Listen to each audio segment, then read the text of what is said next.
Nature of nuclear forces. तो इसमें हम डिस्कस करने जा रहे हैं फंडामेंटल इंटरेक्शंस इन नेचर। सबसे पहले तो हमारे पास क्या होते हैं फंडामेंटल इंटरेक्शन कैसे होते हैं, पार्टिकल्स किस तरह से इंटरेक्ट करते हैं।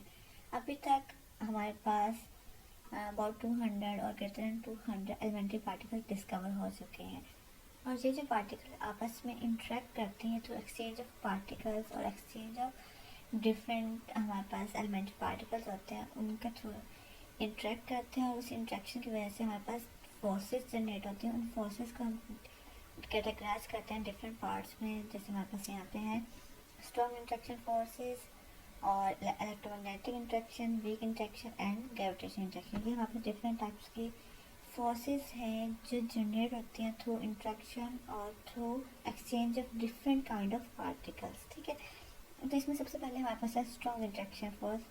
हम इसको डिस्कस करेंगे। हमारे पास स्ट्रॉन्ग इंटरेक्शन फोर्स क्या होती है। स्ट्रॉन्ग इंटरेक्शन फोर्स बेसिकली ये एग्जिस्ट करती है बिटवीन न्यूक्लियॉन्स, प्रोटॉन और न्यूट्रॉन। जब हम न्यूक्लियस की बात करते हैं तो उसमें हम बात करते हैं प्रोटॉन और न्यूट्रॉन की। अगर हम प्रोटॉन और न्यूट्रॉन को देखें तो उसमें न्यूट्रॉन पे कोई चार्ज नहीं होता और प्रोटॉन में क्या होता है पॉजिटिव चार्ज होता है। तो थ्रू आउट न्यूक्लियस में क्या होता है पॉजिटिव चार्ज होता है, और सेम चार्जेस हम पढ़ते हैं कि सेम चार्जेस रिपेल करते हैं एक दूसरे को। ठीक है, तो फिर क्या चीज़ ऐसी होती है जो इन प्रोटॉन्स को सेम चार्जेस को बाइंड करती है, उन्हें इकट्ठा रखती है। हमारे पास न्यूक्लियस क्या होता है ब्रेक डाउन नहीं होता, वो एग्जिस्ट करता है एक शेप में। तो ऐसी क्या चीज़ होती है उनके दरमियान, तो उसके दरमियान जो हमारे पास फोर्स होती है उसे हम कहते हैं वो हमारे पास होती है स्ट्रॉन्ग इंट्रैक्शन फोर्स की। ठीक है, स्ट्रॉन्ग इंट्रैक्शन या हम इसे कहें स्ट्रॉन्ग न्यूक्लियर फोर्स उनके दरमियान एग्जिस्ट करती है।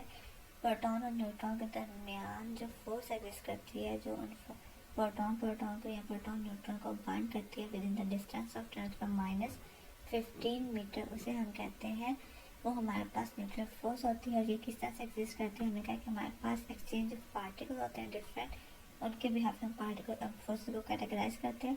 तो जब हमारे पास न्यूट्रॉन प्रोटॉन की बात करते हैं तो ये हमारे पास बेसिकली न्यूट्रॉन प्रोटॉन में कॉन्टिन्यूसली पायोन्स का एक्सचेंज हो रहा है, पायोन एक्सचेंज हो रहे हैं प्रोटॉन टू न्यूट्रॉन, और उसकी वजह से हमारे पास क्या होता है उनके दरमियान स्ट्रॉन्ग न्यूक्लियर फोर्स या स्ट्रॉन्ग इंट्रैक्शन होता है। ये हमारे पास प्रोटॉन है, ये न्यूट्रॉन में कन्वर्ट हो रहा है बाय एलिमिनेटिंग और by exchanging a pi negative particle. ठीक है, तो वो हमारे पास जो the quantum of the strong interaction is the pi mesons और पायोन। ठीक है, और ये कितने डिस्टेंस तक होती है, ये हमारे पास बहुत शॉर्ट रेंज फोर्स होती है, अबाउट 10⁻15 मीटर, हम कह लें हमारे पास 152 मीटर के डिस्टेंस पे ये फोर्स एग्जिस्ट करती है। ठीक है, और ये इसी की वजह से हमारे पास क्या होते हैं मेसॉन्स या पायोन्स जिसे हम कहते हैं वो हमारे पास इसी की वजह से बनते हैं, और इसे हम हार्ड्रॉन्स में मोस्टली यूज़ करें। जैसे मैंने प्रोटॉन न्यूट्रॉन की बात किया था कि हमारे पास हार्ड्रॉन्स में हम इसे वो करते हैं फिक्स करते हैं। ठीक,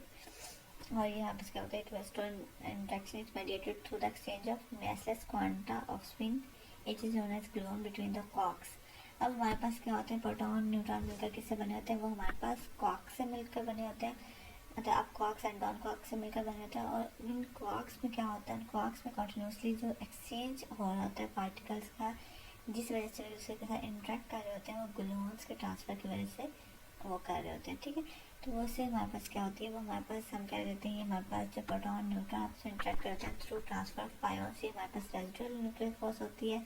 और जो हमारे पास क्वार्क्स आपस में इंटरेक्ट कर रहे होते हैं थ्रू एक्सचेंज ऑफ ग्लून्स, वो हमारे पास स्ट्रॉन्ग न्यूक्लियर फोर्स होती है। वैसे हम जनरलाइज करते हैं कि हमारे पास क्या होती है nuclear force, strong nuclear force होती है। ठीक है, नेक्स्ट हमारे पास है इलेक्ट्रोमैग्नेटिक इंट्रैक्शन। इलेक्ट्रोमैग्नेटिक हमारे पास इंट्रैक्शन क्या होती है, ये हमारे पास इलेक्ट्रिसिटी एंड मैग्नेटिज्म रिजल्ट है इसका इलेक्ट्रोमैग्नेटिक इंट्रैक्शन का। इसमें हमारे पास जो पार्टिकल एक्सचेंज होते हैं वो हमारे पास photon through transfer photons electromagnetic interaction exist करती है हमारे पास। अगर हम अपने इर्द गिर्द देखें तो हमारे पास अगर हम एटम्स की बात करें उसमें हमारे पास क्या होता है प्रोटॉन्स और इलेक्ट्रॉन्स होते हैं, वो कॉन्टिन्यूसली एक दूसरे को रिपेल कर रहे होते हैं। तो उनके रिपल्शन की वजह से हमारे पास क्या होती है, वो हमारे पास इलेक्ट्रोमैग्नेटिक फोर्सेज जनरेट होती है। ठीक है, electromagnetic interaction between proton and electron is about 10⁻37 times stronger than gravitational force। ठीक है, तो हमारे पास जो सबसे ज़्यादा स्ट्रॉन्ग फोर्स होती है वो हमारे पास होती है स्ट्रॉन्ग इंट्रैक्शन। उसके बाद सेकंड पे हमारे पास होता है इलेक्ट्रोमैग्नेटिक इंट्रैक्शन, और इससे अगर हम ग्रेविटेशनल फोर्स से कंपेयर करें तो हमारे पास 37 टाइम्स स्ट्रॉन्गर होती है। ठीक है, उसके बाद ये हमारे पास चार्ज डिपेंडेंट होती है, जैसे मैंने कहा ये प्रोटॉन और न्यूट्रॉन, प्रोटॉन भी चार्ज पार्टिकल, न्यूट्रॉन भी चार्ज पार्टिकल, तो उनके दरमियान भी हमारे पास एग्जिस्ट करती है, ठीक है। और इसके बाद हमारे पास ये थ्रू ट्रांसफर ऑफ फोटोन, ये हमारे पास फोटोन के साथ फोटोन के ट्रांसफर के थ्रू एग्जिस्ट करती है। जैसे हमारे पास यहाँ फोटोन है, इंटरेक्ट कर प्रोटॉन, साथ में हमारे पास क्या हो रहा है, पाई पार्टिकल एलिमिनेट हो रहा है, और साथ में हमारे पास क्या है, प्रोटॉन है, ठीक है। तो ये हमारे पास, और अब हमारे पास इलेक्ट्रोमैग्नेटिक फोर्स क्या होती है, ये स्ट्रॉन्ग फोर्स हमारे पास हमेशा अट्रैक्टिव फोर्स होती है, जो न्यूक्लियर इंटरेक्शन था। और इलेक्ट्रोमैग्नेटिक इंटरेक्शन क्या होता है, ये हमारे पास चार्ज डिपेंडेंट है, तो दो सेम चार्जेस के दरमियान ये रिपल्शन फोर्स होगी, और दो डिफरेंट चार्जेस के दरमियान में ये अट्रैक्टिव फोर्स होगी, ठीक है। नेक्स्ट हमारे पास है वीक इंटरेक्शन। वीक इंटरेक्शन हमारे पास क्या होता है, वीक इंटरेक्शन हमारे पास रिस्पॉन्सिबल होता है बीटा डिके, जिस तरह से हमारे पास बीटा डिके में हमारे पास क्या होता है कि हमारे पास प्रोटॉन किस में कन्वर्ट हो रहे हैं, न्यूट्रॉन में कन्वर्ट हो रहे हैं, या न्यूट्रॉन हमारे पास क्या हो रहा है, प्रोटॉन में कन्वर्ट हो रहा है। तो उस केस में हमारे पास क्या होता है, डॉन क्वार्क अब क्वार्क में चेंज हो रहा होता है, जो कि हमारे पास स्ट्रॉन्ग इंटरेक्शन में नहीं होता। और ये हमारे पास क्या होता है, ये हमारे पास वीक इंटरेक्शन होता है, और ये हमारे पास ग्रेविटेशन फोर्स से स्ट्रॉन्गर होता है। अगर हम इसे कंपेयर करें ग्रेविटेशन फोर्स के साथ, तो ये इससे 10^25 टाइम स्ट्रॉन्गर होता है। और ये हमारे पास इलेक्ट्रोमैग्नेटिक इंटरेक्शन से अबाउट 10^8 टाइम्स ग्रेटर होता है, सॉरी वीकर होता है। सबसे पहले अगर हम इसे अकॉर्डिंग टू स्ट्रेंथ अरेंज करें, तो सबसे पहले हमारे पास स्ट्रॉन्ग इंटरेक्शन, देन हमारे पास क्या है इलेक्ट्रोमैग्नेटिक इंटरेक्शन, उसके बाद हमारे पास क्या है वीक इंटरेक्शन, ठीक है। उसके बाद हमारे पास इसमें हमारे पास जो ये फोर्स हमने कहा था, हमारे पास ये जो फोर्सेज होती हैं थ्रू एक्सचेंज ऑफ पार्टिकल्स होती हैं, तो इसमें हमारे पास पार्टिकल एक्सचेंज होता है। ये हमारे पास बोसॉन्स के थ्रू होते हैं, बोसॉन्स ट्रांसफर होते हैं, W bosons and Z boson, W plus boson and W minus boson और जी वेक्टर बोसॉन, इसके थ्रू ये हमारे पास होते हैं। और ये हमारे पास क्या करते हैं, हमारे पास डिके करते हैं हमारे पास इलेक्ट्रॉन में और एंटी इलेक्ट्रॉन में। अगर हम बात करें, ये हमारे पास बीटा माइनस होगा तो हमारे पास क्या होगा, इलेक्ट्रॉन होगा, और पॉजिटिव होगा तो हमारे पास ये पोस्ट्रॉन में एग्जिस्ट करेंगे। उसके बाद हमारे पास जो मैसेज होते हैं, हमारे पास डब्ल्यू बोसॉन्स का ये हमारे पास 80.9 गीगा इलेक्ट्रॉन वोल्ट एंड ये हमारे पास 93 गीगा इलेक्ट्रॉन वोल्ट, ठीक है। और ये हमारे पास एग्जाम्पल दी हुई है वीक इंटरेक्शन की।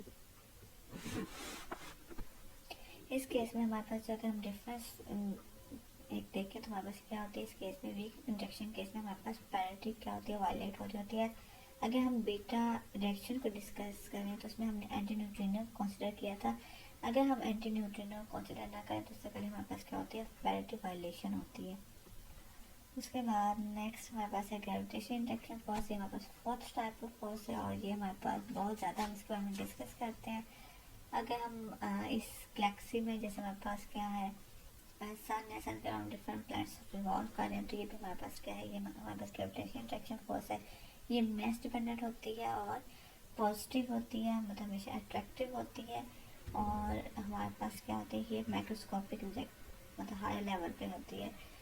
जैसे मैंने कहा मैथ पर जितना ज़्यादा मैथ्स होगा उतनी ज़्यादा हम इसे डिस्कस करते हैं कि हमारे पास क्या होती है ग्रेविटेशन फोर्स किसकी होती है, F equal to G m1 m2, और आज का ही हम डिस्कस किया हुआ है, ठीक है। और ये अगर हम इसे कंपेयर करें तो ये सबसे वीकेस्ट फोर्स होती है एज कम्पेयर टू अदर। ये हमारे पास स्ट्रॉन्ग इंटरेक्शन से अबाउट 39 टाइम वीकर होती है। और इसमें जो हमारे पास ट्रांसफर ऑफ पार्टिकल होते हैं वो कौन से होते हैं, ग्रेविटॉन। तो ये फोर्स एक्सिस्ट करती है थ्रू एक्सचेंज ऑफ ग्रेविटॉन। तो हमारे पास जितनी भी न्यूक्लियर फोर्सेज होती हैं, इंट्रैक्शन होती हैं, उनके एक्जिस्टेंस के रीज़न क्या होते हैं, उनके एक्जिस्टेंस के रीज़न हमारे पास होती है एक्सचेंज ऑफ पार्टिकल्स। कोई ना कोई पार्टिकल एक्सचेंज होता है। जब भी हम कहते हैं कि ये जो दो पार्टिकल्स हैं या दो एलिमेंट्स हैं, इनके दरमियान हमारे पास अट्रैक्टिव फोर्सेज है, इंपल्शन फोर्सेज है, कोई भी फोर्स एक्सिस्ट कर रही है, तो बेसिकली वो एक दूसरे के साथ इंटरेक्ट करें तो एक्सचेंज ऑफ सम पार्टिकल्स। जैसे हम अगर जनरल लाइफ में देखें तो हम दो लोगों की जब बात करते हैं तो वो क्या होता है, जैसे अब मैं आप लोगों के साथ इंटरेक्ट कर रही हूँ तो it's through exchange of words, मैं वर्ड्स के थ्रू आपके साथ इंटरेक्ट कर रही हूँ। तो इसी तरह से जब एलिमेंट्स की बात करते हैं तो उनमें एक्सचेंज ऑफ पार्टिकल्स हो रहे होते हैं, और उन एक्सचेंज के बिहाफ पे किस टाइप के पार्टिकल एक्सचेंज कर रहे हैं उसके बिहाफ पे हमने 4 कैटेगराइज किए हैं। न्यूक्लियर फोर्स के स्ट्रॉन्ग इंटरेक्शन की बात करें तो उसमें हमारे पास क्या होते हैं, पायोन्स एक्सचेंज हो रहे होते हैं या ग्लूऑन्स होते हैं अगर हम क्वार्क्स के लेवल पर बात करें। और अगर हम इलेक्ट्रोमैग्नेटिक फोर्सेस की बात करें तो वहाँ पे हमारे पास एक्सचेंज ऑफ फोटोन होता है। और अगर हम वीक फोर्सेस की बात करें तो उसमें हमारे पास क्या होते हैं, बोसॉन्स होते हैं, डब्ल्यू बोसॉन्स। और उसके बाद अगर हम ग्रेविटेशनल इंटरेक्शन की बात करें तो इसमें हमारे पास क्या हो जाता है, इसमें हमारे पास ग्रेविटॉन एक्सचेंज हो जाता है। ठीक है, तो ये हमारे पास बेसिक्स आज हमने देखे थे, हमारे पास नेचर में कितने टाइप्स की इंट्रैक्शन होती हैं और हम उन्हें कितने टाइप्स में कैटेगराइज कर रहे हैं। उम्मीद है हम लोग क्लियर हो गया होगा, नहीं कुछ समझ आया तो आप पूछ सकते हैं। अल्लाह हाफिज़।